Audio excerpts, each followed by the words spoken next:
Call to order, Town of Prescott Valley, regular town council meeting, June 27th, 2024. Clerk, please call the roll. Councilmember Leyva. Here. Councilmember Greer. Here. Councilmember Dickinson. Here. Councilmember Hepperly. Here. Councilmember Schumacher. Present. Vice Mayor Hunt. Present. Mayor Palguda. Present. We have a quorum. Thank you, ma'am. At this time, I'd like to welcome down Pastor Cheetah Olson from One Church for our invocation and to lead us in the pledge. Welcome, ma'am. Thank you so much for the opportunity to come and pray today. So if we could bow our heads. Heavenly Father, we just thank you for this time together. We thank you for this amazing community that we get to be a part of. We ask right now that we invite you to come in right now, Lord, and lead this meeting, that you would be seen and heard in all things that are done here today, and that it would be to the benefit of every person that serves in this community and lives here in every family. We thank you in your name. Amen. I pledge allegiance.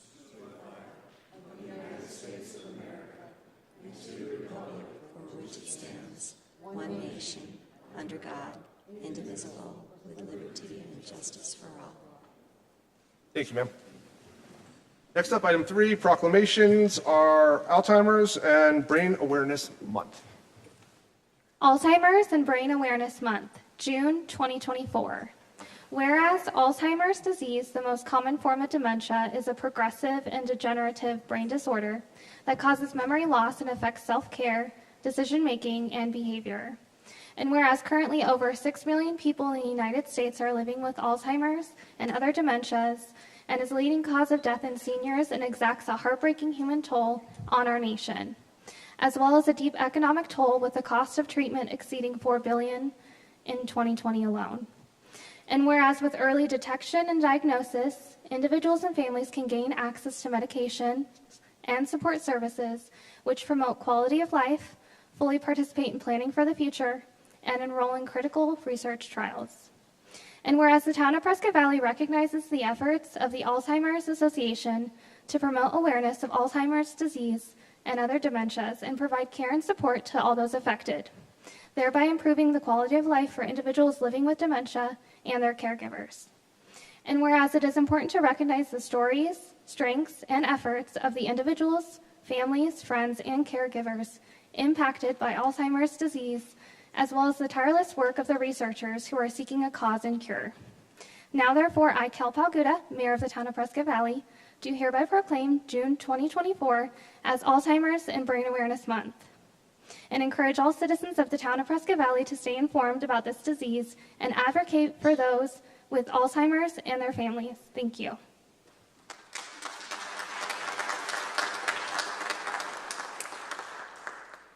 Thank you so much for having the Alzheimer's Association recognized today. Being that Arizona is the #1 state in the country with the highest reported cases of Alzheimer's, it's very significant and powerful what we do as a community and as business leaders come together to support the mission, to understand the resources, to care for our care partners, and also take care of those that are impacted. So I really appreciate the fact that we are here today recognizing that, and also to recognize the fact that on September 28th, we moved our walk from Prescott to Prescott Valley. So I hope everybody can join us on that day.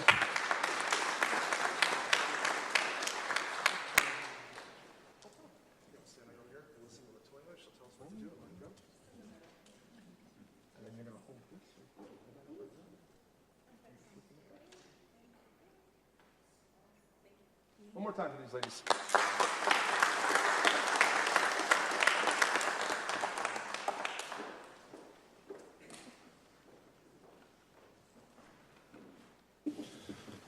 Item 4, call to the public. At this time, members of the public may comment on matters listed on the agenda or solely on matters within the jurisdiction of the town. Any person wishing to address the council must register their name with the town clerk prior to the commencement of the meeting. The council's response is limited to responding to criticism, asking staff to review a matter commented upon, or asking that a matter be put on a future agenda. Such remarks shall be limited to 3 minutes unless additional time is granted by the mayor.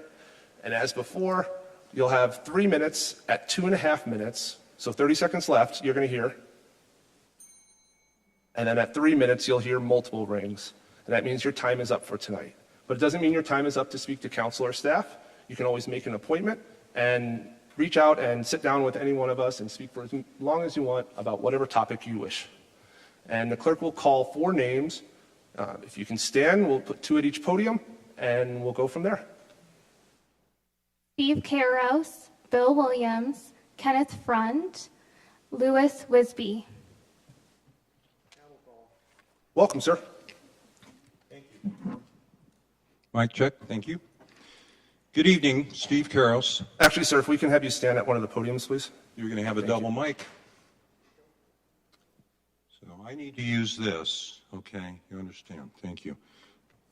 As a detective who worked in Southern California prior to finishing my police career in Northern Arizona, I was involved in a number of major investigations.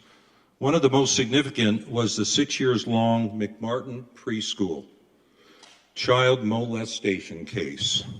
Among many terrible aspects of that case was that there were people who publicly attempted to connect innocent people to the defendants and the despicable crimes that they were charged with.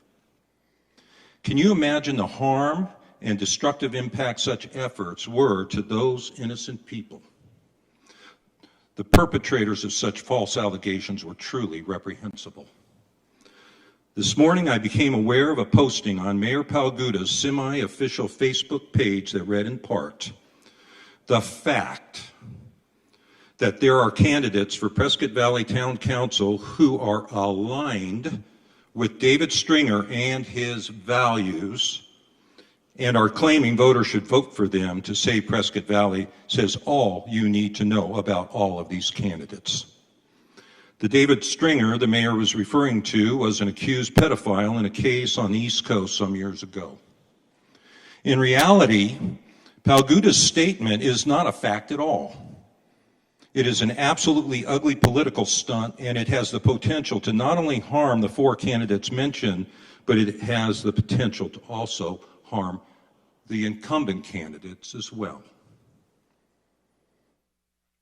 Consider that at least 2 of the candidates mentioned are guaranteed to be elected with the possibility of all 4 of them. Therefore, this posting has irrevocably ensured that the 2025... I'm going to stop you for a moment. Mr. Caros, this isn't an opportunity to talk about elections that are coming up. This is an opportunity for you to talk about town issues. And we're not going to let people politic and basically give campaign speeches to or for specific candidates. This is not a campaign speech. I'm talking about the harm to all. Mr. Caros, please pick a different topic and you can continue then. If you would like to attack me, that's fine.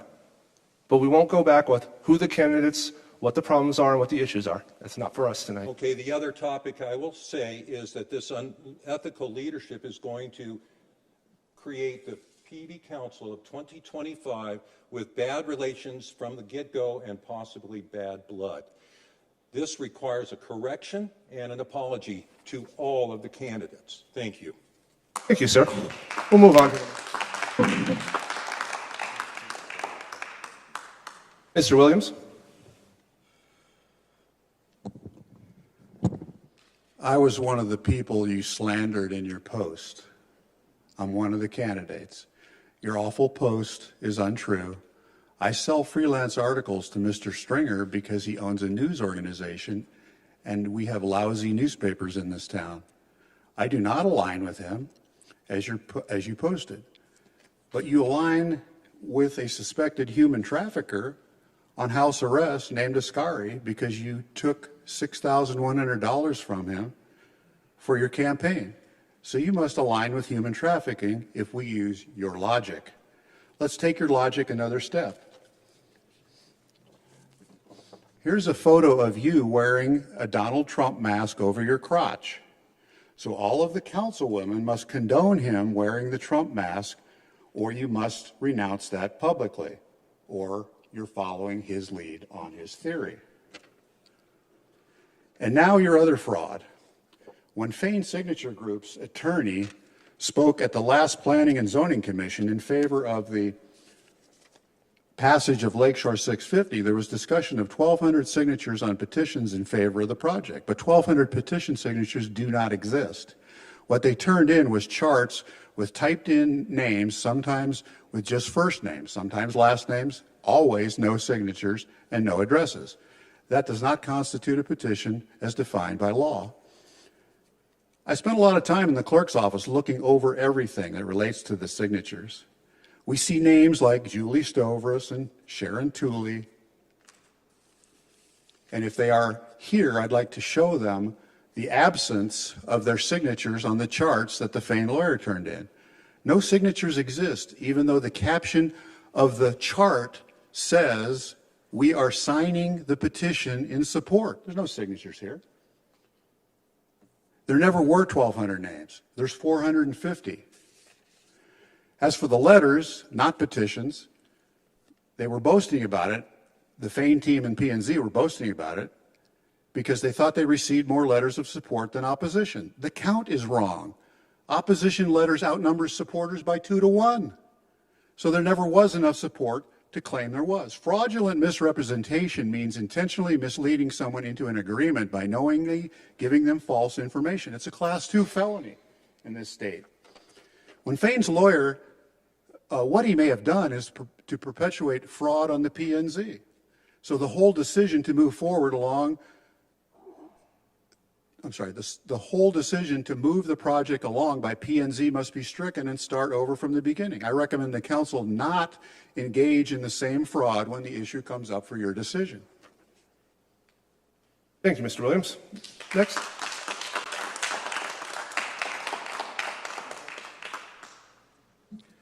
Ladies and gentlemen, council, town attorney, town manager, and voters, my name is Ken Freund. I reside on East Palomino Lane in Prescott Valley, and I wish to go on public record informing the town council and the town attorney of a very serious matter. The mayor has a seemingly official Facebook page titled Mayor Palguda, on which he frequently brags about his accomplishments and bullies, mocks, and impugns the integrity of local residents that he doesn't like. Now, as we get closer to the election, he has begun attacking the candidates for town council that he doesn't like, with distortions, lies, and innuendos. One of his latest postings attempts to connect David Stringer and his alleged pedophile past with the candidates that he doesn't like, including me. These are very irresponsible statements that have falsely subjected innocent candidates, including myself, to public ridicule and derision, and are an obvious attempt to throw the election. I have repeatedly corrected his falsehoods about me, but he continues and repeats the same lies and distortions again and again. This is not only very unprofessional of the mayor, it also reflects badly on the town council and the town of Prescott Valley. The fact that he slanders people using the name Mayor Palguda instead of with his own private page implies that his egregious postings are approved by the town. This may subject the town and its employees to lawsuits. I want to meet with the town attorney, Mr. Legler, as soon as possible regarding this matter before I decide whether to proceed with a formal complaint to the state attorney general. The town needs to rein in his slander and election interference before it is subject to an extensive lawsuit. Thank you. Thank you, sir.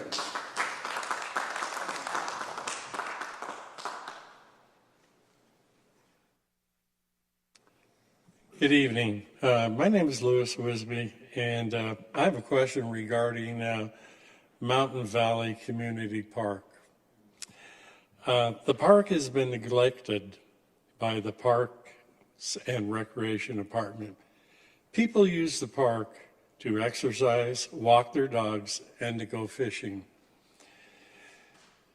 The park has not been stocked with fish since March 19th of this year. And that is due to unfavorable water conditions of a high pH presence. Also, the grounds need to be maintained in a better manner and have better access for the public to use. So my question is, what is being done to make people be able to enjoy the park and go fishing there? That's one of the sole purposes of this Mountain Valley Park, much like Lynx Lake and some other ones in the community. So why has this been neglected since March 19th of this year? That's my concern. I like the fish. You, along with many others, sir. And I believe your information has been given to the clerk, and we'll have staff that's in charge of the park and the lake reach out to you. Okay, is the clerk over here? I think she already has your information. Clerk, is that correct? We're able to reach back to this gentleman? That is correct. I have his email. Okay, you have the information, all right. Will that All work, right. sir? Will email work? Yeah, all right, thank you. Thank you, sir. Clerk? Patricia Betzold and Randy Vosberg. Welcome, ma'am. Good evening. Thank you for letting me speak this evening. Wanted to clarify something for the public and also the council. Understand that property rights are protected by the state of Arizona, not the town of Prescott Valley. The right of property owners to develop their land is not at question here, but there are limits when it comes to improving a property. Those rights are subject to local zoning and building regulations, environmental laws, and other restrictions. Property rights are not absolute. They must be balanced against the rights and interests of other people and may also be subject to environmental regulations that limit their ability to pollute or degrade the natural environment. That is why you're here this evening, to choose, each of you, whether or not to grant property owners the right to change zoning of their land. Your function is to be first apolitical and represent the views of local residents. Each person we've elected has a legal obligation to deliver what we would like to see happen in PV. And those decisions are a vote of the majority, not by an individual. Yet we have seen certain council members support the mayor without even reading the ordinance being reviewed. And we've seen plenty of rubber stamping. Be aware, you have each been sworn an oath of office, and you each individually have an obligation legally. When it comes to development, your guide is General Plan 2035. In 2022, the ballot and the argument and support said the most important change from the 2025 plan is reducing our population target. It's in the GP 2035 to get us lower than 80,000 by the year 2055. So that is supposed to be your guide. It's hard to understand what's happening here when that is like on page 23. Already we have over 8,500 housing units that have already been approved and some in construction. None of them have been occupied. That's about 15,000 people. If you added Lakeshore 650, that would increase our population to 74,000 people. That is beyond the target for 2055. That is way beyond what is stated that the development would be completed in. I know you've been told that the town will get sued if they refuse to approve these developments. Understand that we, the people of PV, would rather the town spend $1 million to fight a lawsuit than spend tens of millions this year and hundreds of millions in the next few years providing infrastructure for developments that we do not want. And ladies and gentlemen, we do not want mega developments in this town. Thank you. Thank you very much, ma'am. Welcome. Mayor, Vice Mayor, council members, my name's Randy Vosberg. I reside at 4800 North Tawago Circle.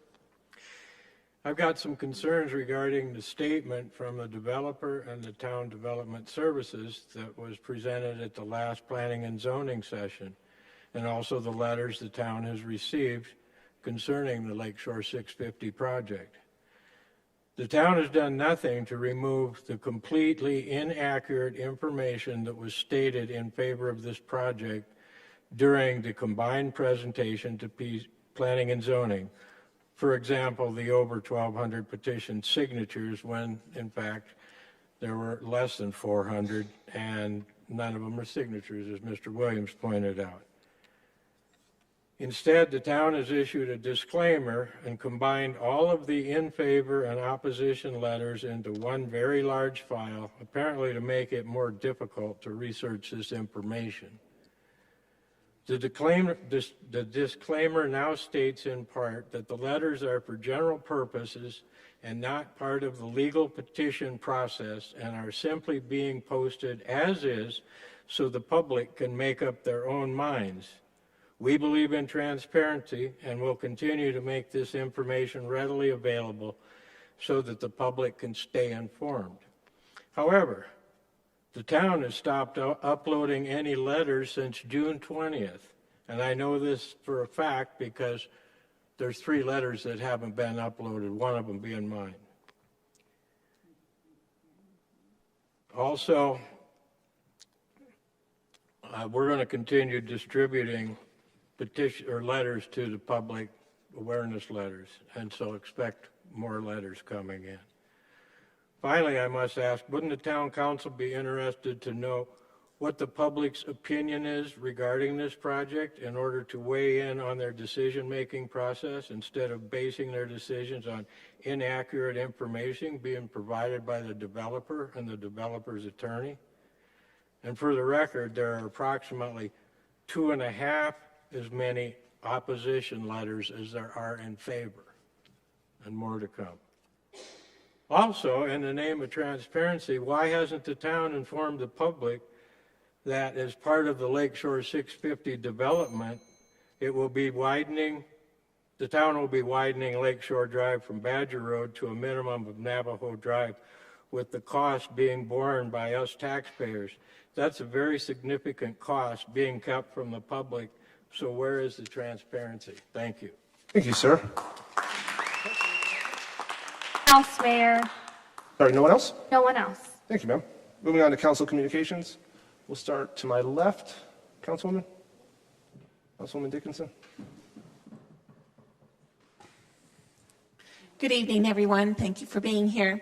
I just want to remind everyone about our July 4th celebration coming up, and it will be from 3 p.m. to 9:30 out here in the Civic Center. Last year we had close to 12,000 people, and it was a very fun, exciting time, and lots of activities, food trucks, bounce houses, and for the kids, some were even wet, so they could wear their bathing suits, and pony rides, all kinds of things going on. So be sure and remind all of your neighbors and friends and family members to attend. Thank you. Councilwoman. Vice Mayor. Good evening, everybody. I would like to congratulate Jim Lawson to his reappointment of the Library Board of Trustees and Gil Strader to his reappointment to the Library Board of Trustees and Dennis Weber to his reappointment to Parks and Rec and Kay Gorman to her reappointment to Parks and Rec. I also would like to welcome Jonathan Hale to Prescott Valley. I got to meet him at Cops and Pups today. He's our new prosecutor for Prescott Valley. And if you're going to Red, White, and Boom, please stop by the Friends of Prescott Valley Parks and Recreation booth. We will be selling adult beverages to raise money for Parks and Recreation Department. Thank you. Councilwoman. Speaking of boards, congratulations to Vice Mayor Hunt, who has joined the YRMC Community Board for July 1st, 2024 through June 30th, 2027. So congratulations. Councilwoman. Nothing. Normally I would have nothing to say, but it's the end of June, and I thought I'd share that, as you can imagine, we take a lot of criticism. And I never thought on my bingo card for 2024 was going to be having to defend myself, or at least being criticized for Halloween costumes and being against child molesters. So with that being said, I'll take that all day long, and I'll defer to the town manager. Thank you, sir. Mr. Mayor, members of the council, the only thing I have is this is our last meeting for the fiscal year. We'll be off all of July, and our first meeting back will be a study session on August 1st. So thank you. Thank you, sir. Moving on. Item 7, consent agenda. All matters listed under consent agenda are considered routine by the town council and will be enacted by one motion. There will be no separate discussion of these items. If discussion is desired, that item will be removed from the consent agenda and will be considered separately. Council, we've had a chance to review consent agenda. If there's no questions or items to be removed, please make a motion. Mr. Mayor, I make a motion to approve all items listed under consent agenda by electronic vote. I second. Clerk, please call the vote, and I may be out. Oh. It passes unanimously, Mayor. Thank you, ma'am. Next up, item ZMC 24-003, rezone a portion of Desert Pines. Mr. Ruby, welcome. Mayor, Vice Mayor, Council, staff has nothing additional to add on this item at this time, but would be happy to take questions if you have them. Thank you, sir. Council, have anything for Mr. Ruby? Clerk?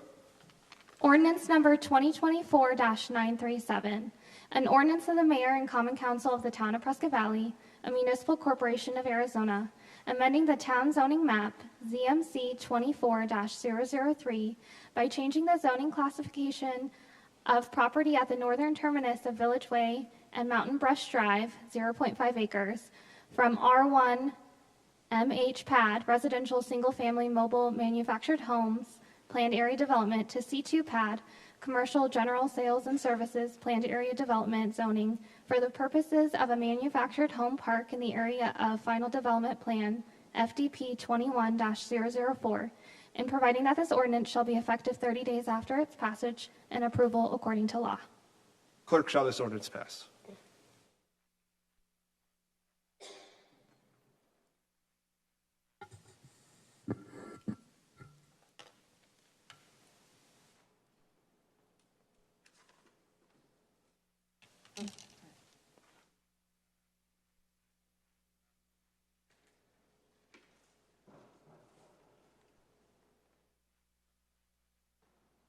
That passes unanimously, Mayor. Thank you, ma'am.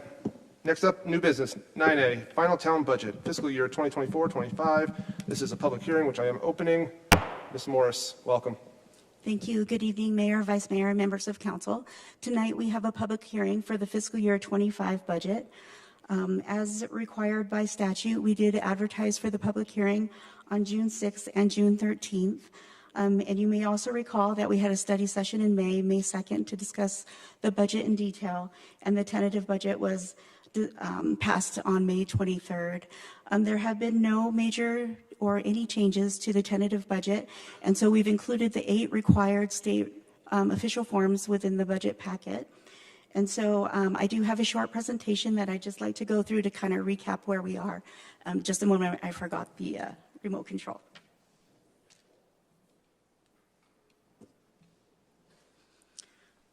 So one of the items that we did want to highlight is that our expenditure budget for fiscal year 25 totals $210 million. That is a structurally balanced budget. And so what we wanted to show here was both 24 and 25 for comparison. What the structurally balanced budget means is that we have a plan in place to ensure that we have a community-minded budget that's fiscally conservative and ensures long-term financial stability. What that means is that our ongoing revenues, which are shown in red, meet or exceed our ongoing expenses, and then our total resources for the budget, which includes one-time revenues as well as strategic use of fund balance, equals one-time expenses. So year over year, what you'll see is we've actually exceeded our expenses each year with revenues, not just resources, and we've built our balance over time. So that's what we'll show on the subsequent slides. What we have here is fiscal year 23 and projected fiscal year 24, just to show you how that balanced, structurally balanced budget works each year. So as you'll see with the red chart, the ongoing revenues have exceeded ongoing expenses, and then total revenues, when you add both ongoing expenses plus ongoing revenues plus one-time revenues, exceed our expenses as well. In both the years above, you can see that we did not actually use fund balance. We did have a budget for it, as you saw on the previous page, but due to different economic conditions, sometimes we don't get to those CIP projects that we intend to use those strategic initiatives, investments for. So what we wanted to show you is that as the result of our revenues exceeding our expenses each year, we're able to grow our fund balance. And you can think of that as your savings account, just at home when your income is exceeding your expenses, you can put that money away. You might put some money away for a reserve for a vacation, maybe for some savings for emergencies. And then when it's time to use it, that's when you use it. But what we wanted to show here is since 2017 through anticipated fiscal year 25, we're actually growing those reserves or savings. The orange portion is the stabilization or rainy day fund. We generally consider that a permanent piece of the reserve because we would not access that until we exhausted the other types of fund balance, which we don't ever anticipate doing. The blue portion is unassigned and unavailable. What that represents is, as the council has directed us, we need to set aside 25% for stability, financial stability for the town, and also to mitigate any expenses. So although that is part of our reserve, we don't use it and it's not available for expenses. The purple portion is the unassigned available portion. So that's the portion that we look at each year for strategic investments. We look at what the council has brought as far as input from the citizens on priorities. And so those are what we use for our focus areas. And with that is the recap, and I'm happy to answer any questions. Thank you, ma'am. Before we get to questions, this is a public hearing. Is there anyone out in the audience who wishes to speak about this topic? Showing none, we'll close the public hearing. Council, have you any questions or comments for Ms. Morris? I do have one. Ms. Morris, I don't know if your mic cut out or not, but we just want to make sure that everyone heard. We have a balanced budget. That's correct. We have a balanced budget in a couple different facets. We're structurally balanced, so our ongoing revenues exceed our ongoing expenses, and our one-time revenues as well as strategic use of fund balance exceed our one-time expenses. Okay, so we're not spending more than we're making. That's correct. I want to make sure. Thank you, ma'am. Vice Mayor? And not deficit spending, That's correct. We do not practice deficit spending. right? Because it's not allowed by the state, correct? That's correct. It's regulated by not only Arizona revised statutes, but by the Arizona State Constitution. Right. And then I just want for the record to state that we did receive one letter from the Saracidas family in opposition to the Housing Trust Fund and the down payment assistance. Anything else from Ms. Morris? Councilwoman. I just wanted to say thank you for the job that you've taken on, because it's hard to balance something this large, and not balance per se, but when you're looking at so much data and you're putting it into something that makes it be easily understood by people who don't do your job. I just wanted to say thank you so much for all your hard work. Thank you. And the team. I know there's teamwork too. Thank you. Thank you. Council, anything else from Ms. Morris? Thank you, ma'am. Moving on to item 9B. This is where we take a motion to approve.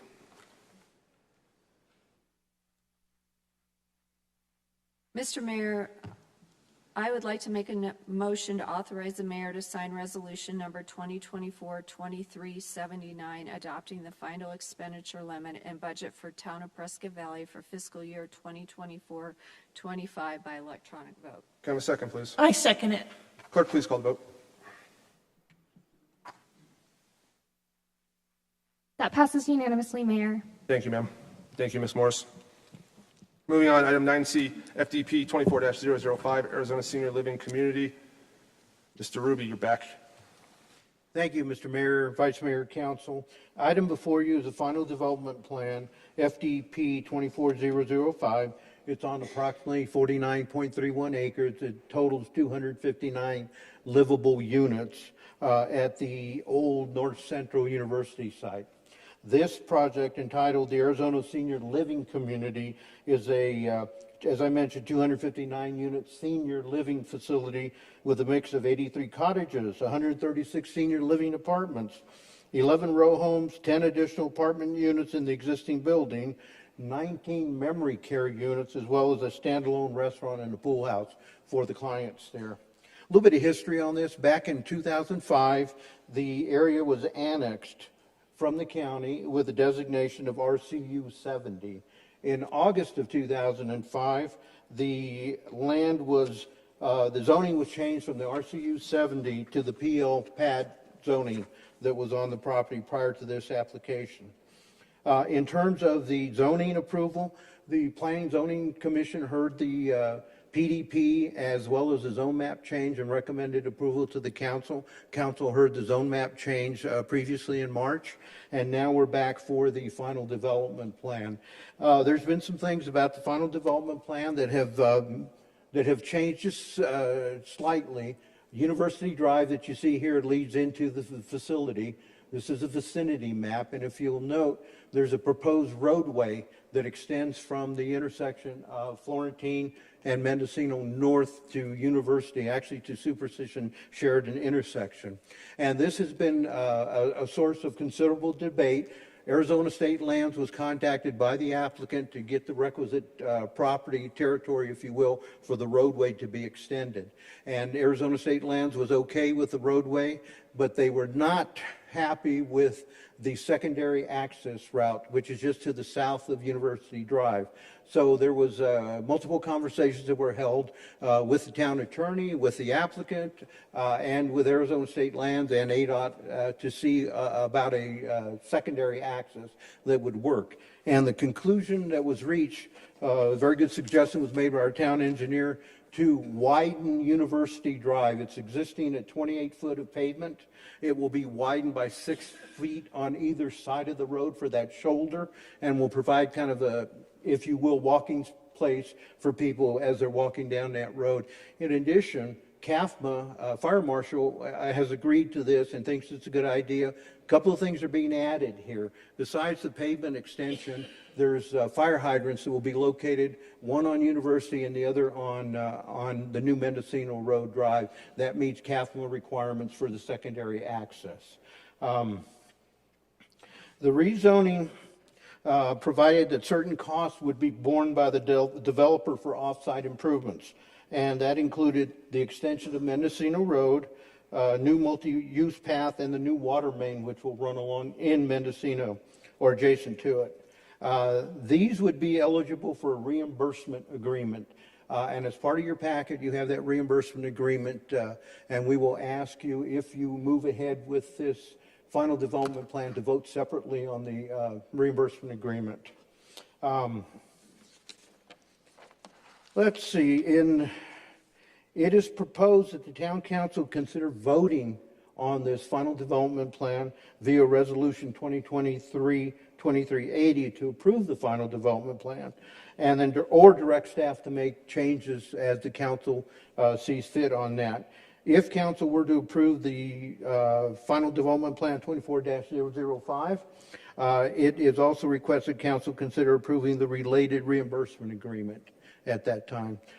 Staff recommends, number one, authorizing the final development plan, and then number two, approving the related reimbursement agreement for the project.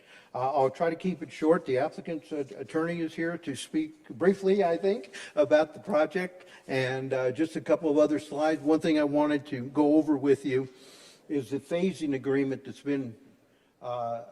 been agreed to by the parties. And as you can see, phase 0 is the Mendocino extension. That will have to be on the ground, built to our standards. And if you look at that, that will be to a local collector street standards. In addition, the fire hydrants will have to be in place. And that's phase 0. Prior to anything happening on the site, which is phase 1, where the existing building will be retrofitted and a couple of other apartment complexes will be built on the site. And we've had a lot of calls about traffic that would be going through the Unit 20 neighborhood. Phase 1 was produced exactly to eliminate that traffic. So once Mendocino is built, the construction traffic, per conditions of the ordinance on the zone map change, will require construction traffic to come up Mendocino and impact Unit 20 as little as possible. So in addition to phase 0, phase 1, phase 2 is the construction of view homes and single family homes. And then there's a phase 3 that's completion of the single family homes. It's anticipated it's a 3-year build out, but I'll let the applicant and his attorney speak a little bit more to that. And I'll be glad to answer any questions either now or after the presentation by the attorney. Let's just hear from Mr. Polk. I feel like you've done a lot of Mr. Polk's job this evening, but let's hear from him.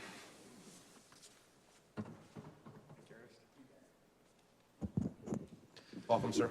Thank you, Mr. Mayor, council members. My name is Stephen Polk with Boyle, Petrich, Klein, Wington Installings, 125 North Granite Street in Prescott. I represent Richard Whitney and Platinum Realty Services, the applicant and developer for this project. With me today is Mr. Whitney, as well as the project team. We have Doug Stroh with Stroh Architecture and Jesse Dowling with Pender Engineering. The whole team's available to answer any questions. I'll say that the presentation by Mr. Ruby was wonderful. I did want to point out on the Mendocino extension, there's per the CAFMA fire requirements, there will be fire hydrants actually installed along Mendocino Road, as well as fire hydrants installed along University Drive. Then there will be a separate fire access gate as you come into the property on University.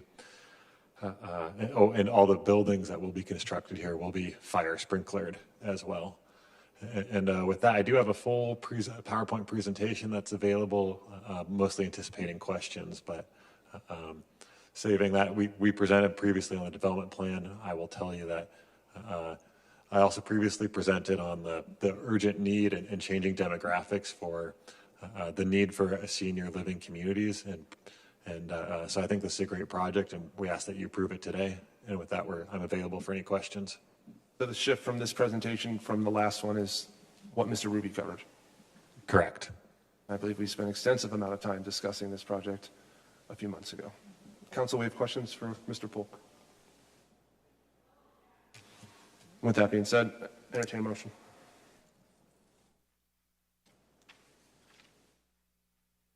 Mr. Mayor, I'd like to make a motion to A, authorize the mayor to sign resolution number 2024-2380, adopting final development plan FDP 24-005 for the Arizona Senior Living Community by electronic vote.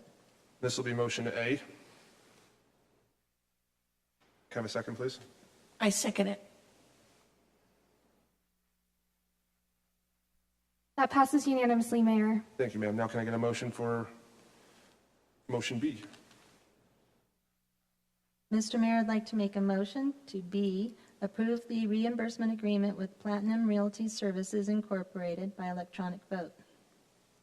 I second it. Clerk, please call the vote.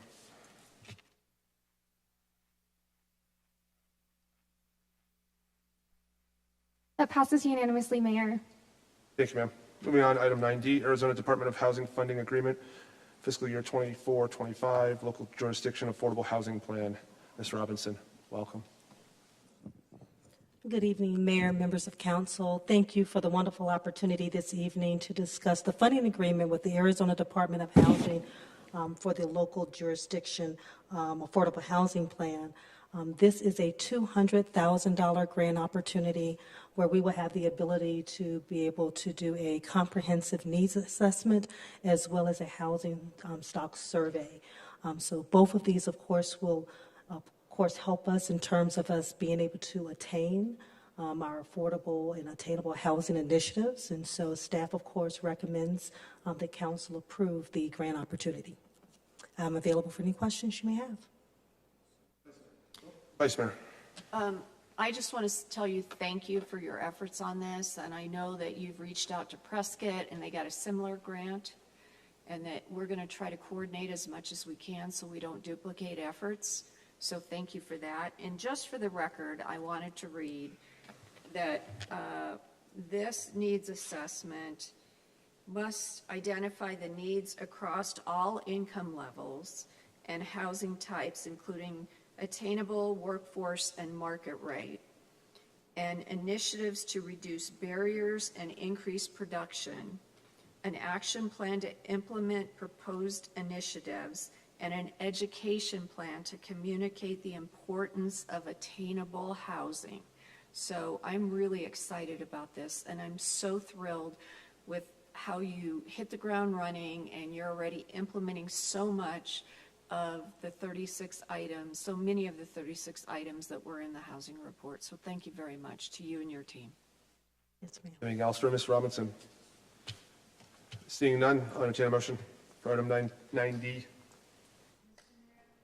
I'd like to make a motion to approve a funding agreement with the Arizona Department of Housing for development of an FY 24-25 local jurisdiction affordable housing plan by electronic vote. Can I have a second? Second. Clerk, please call the vote. That passes unanimously, Mayor. Thank you, ma'am. Next up, item 9E, CH2M Hill OMI Amendment 5 Operations, Maintenance, and Management Agreement. Mr. Keith, welcome. Yes. Good evening, Mayor, Vice Mayor, and Council. This evening we'll be presenting, of course, on the amendment number 5 of the 5-year contract for operations. But before I get into the details of the contract, we have Mr. Danny Zamora with us, and he wanted to share a few highlights from the operations and maintenance for this past year. So, welcome, sir. Good afternoon, Mayor, Vice Mayor, Council. So we're going to go over our partnership highlights. Here's our agenda: culture of caring, customer service, the efficient and effective operations. Here in our culture of caring, that 90,000 hours basically is 1 year of working safe here at the project. Here's a few of the kudos that we got. The guys out in the field, the team. This one here is from Mr. Davidson, which it was the Legato fire. So on that Legato fire, there was a lot involved, more than a lot of people know. We got the call. We had to assemble a team, get out there. We had to adjust all the pressure and water coming through. We had a tank down, so we had taking from one tank, and that tank was dropping as we were giving them the water. So we were able to meet with Scott and Neil, find other ways to get water in from different zones. We got them valves open, sustained the pressure, and were able to get the water and pressure out to the firemen to do their job. But that wouldn't have been done without all of you guys approving capital projects the years before that tied in the one zone into the other. So thank you for that. Another one is the guys out working on Thanksgiving. I know we got kudos for that. They're out there, it's 24/7, 365 for our jobs. So they were out there fixing all weekend, working on mains and stuff, and we got kudos from the customers on that. This is our AWWA benchmarking for service connections per employee. So you can see as Jacobs, we got 924, the 75 percentile, 512, the median, and then the 25. Then we did our own internal. We went based on the towns and cities that were the same size as Prescott Valley. And this is what we got. That was water. This is wastewater. So this is a dollar amount. So $336 Prescott Valley per service connection, and similar size cities was $518 and $414. We got a very good group. We're able to do the best that we can and give you guys the right service with everybody that we got on here. A great team. Wastewater $206. Similar size area $382, $357 for the region average. Challenges, like we talked, the Legato fire. Now we've got this PFAS rule going in, so we've got a partnership with us and the town of getting this PFAS treatment going. We're at 30% and moving on that. We had regulatory inspections at the wastewater plant. We had 5 of them, passed with flying colors, hazmat reporting, and we got this new lead service line inventory that we've got to go through. It's another new deal. And then the highlights, like I said before, the lost time injuries. And Matt Sandberg, our wastewater supervisor, actually won at the Arizona conference. He was awarded the Supervisor of the Year. So we received 7 total awards on that. Thank you. So we also had 4 more awards that were to do with safety in all aspects of everything that we do here. And then we had another one for our drone. These are the additional service projects. So we had 26 last year, that go with our contract. And this is showing that all you guys, put money into your water and wastewater infrastructure and, are doing everything to keep the town running, the water running and wastewater going. These are all great examples. The first one to the left, that's at the wastewater plant. So over at the wastewater plant, we're using regular potable water to feed our polymer pumps and the belt presses. So we're using about 109,000 gallons a month. So we added in this filter to use the effluent water to come through here, so that dropped down to 11,000 gallons a month. So that's saving, significant water savings, and this is, due to you guys letting us complete these projects. The other is the a lift station, and we put chopper pumps in 2 phases, then we added the Cornell pumps afterwards. It was aging. We had our operators in there deragging all these pumps probably 2 or 3 times a week. We invested in it, but chopper pumps. A chopper pump is what it does. It chops everything that goes in there. The flushable wipes, supposedly, they really get clogged in there. So with these here now, it makes our job a whole lot easier, and it's better for the town. Here's our contribution, the Prescott Valley Days Parade. And then one day coming through over by the wastewater plant, there's this trailer out there and trash just blowing everywhere off of it. So we got a crew together, went out there and gathered up all the trash, got it all thrown away, and then you guys were able to get that trailer out of there. It was just an eyesore and ugly for the town. And this is all our regional resources. So with these, we've got, subject matter experts in water and wastewater. So anytime that we got to check on a new rule coming out, lead and copper, anything wastewater, we can rely on our Jacobs people to come in here and guide us in the right direction to make sure that we're staying, where we're supposed to be. We've got this new no-des going.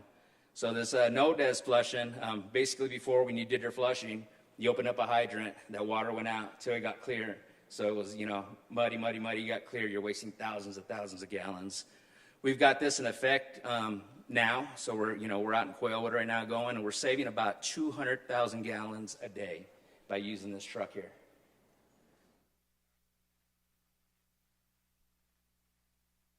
Any questions? Any questions or comments? I have to tell you every year when we do this how proud I am of you guys that you are our extended staff. I'm always excited to see you in the parade, so thank you very much.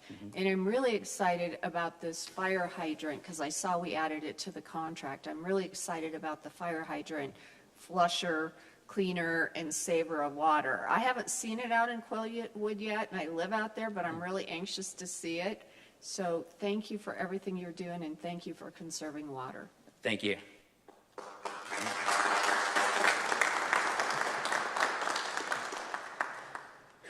Anything to add, sir? Sorry? Add?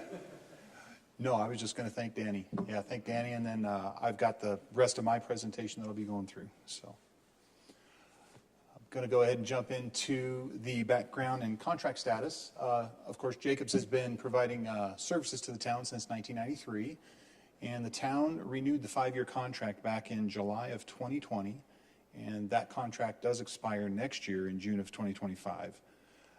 Annually, we negotiate scope changes, scope adjustments, and additions, and we also negotiate base fee increases, and those base fee increases include labor, cost of living increases, and things in wages, wages that they pay their employees, fuel, and other consumable costs that they have in operations. So for this current amendment number 5, we have negotiated a 4% base fee increase, and that will, part of that is just as I spoke about those items, and we also added the scope addition of the annual maintenance for 3 generators. We've got 3 generators that we added to our system and are adding, which actually one of those projects was just approved earlier under consent agenda for the Little Pete well.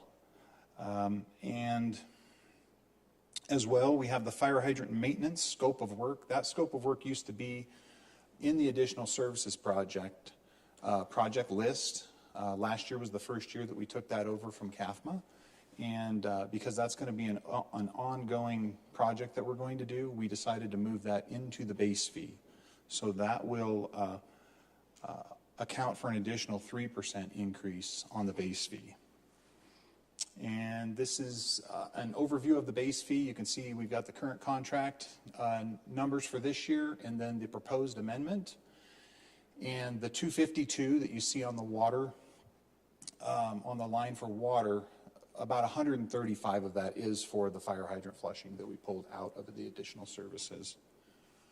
Reimbursable items, these are simply just pass-through items. Jacobs receives a bill. They just pass that on to us. Two of these items we did increase the budget for. We increased biosolids from 500 to 525,000 to ensure that we had the money in the budget to be able to dispose of the biosolids. And the well rehab program went from 200 to 250. We've been seeing increases every year. I know that that's kind of a common theme. We've been seeing increases with labor and materials and everything. So that was increased. And electricity is paid directly by the town. That does not go through the Jacobs contract through the reimbursables. Additional services project. Danny talked a little bit about those. Those are projects we identify each year. Staff gets together with the Jacobs staff and we talk through all of the different things that we're seeing in our system as far as operations go, so that we can continue to be committed to investing into our system, because ultimately we want to be able to provide safe, reliable utility services to our citizens.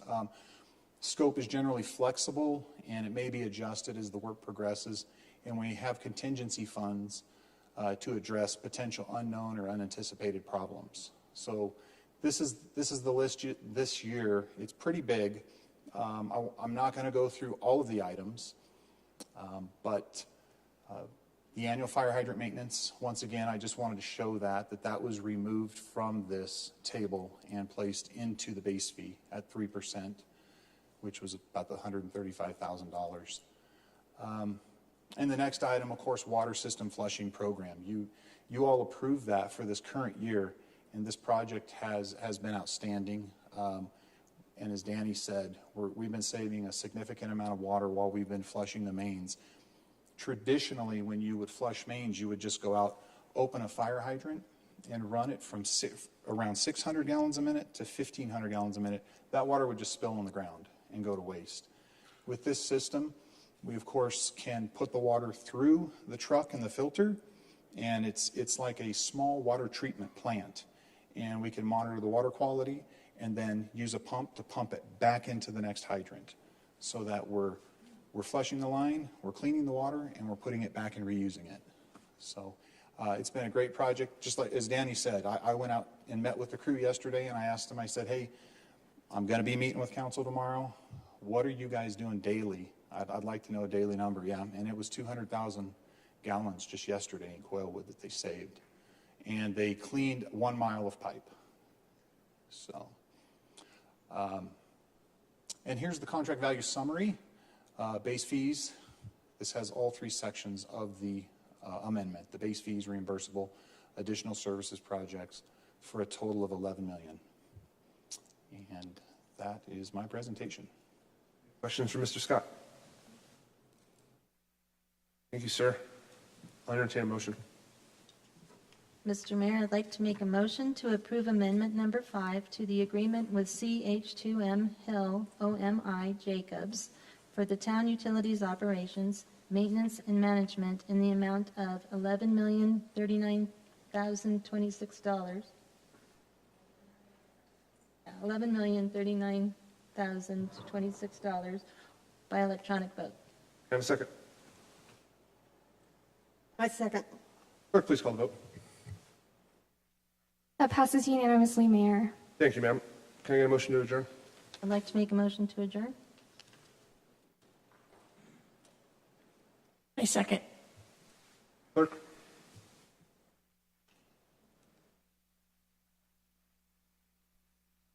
That passes. Thank you, ma'am.